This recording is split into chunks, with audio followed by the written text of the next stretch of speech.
Hello friends! In this video, we intend to review the methods of downloading the Olymp Trade app for different operating systems together.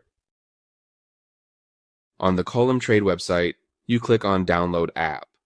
And in this section, for mobile phone operating systems, you can choose between Google Play, Huawei, Galaxy Store, select the official store you want, and download the app. If you wish to download the installation file for Android, you can click on the Android APK option. And friends, please note that if you want to download the app for iOS, you can scan the specified barcode and enter the App Store. In the desktop version, you can download the program for either the 32-bit or 64-bit Windows version, as well as for macOS.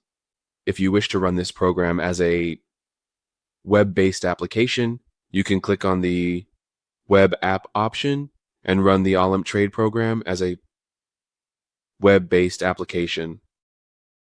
Well, friends, these were the different methods for downloading the Olymp Trade application.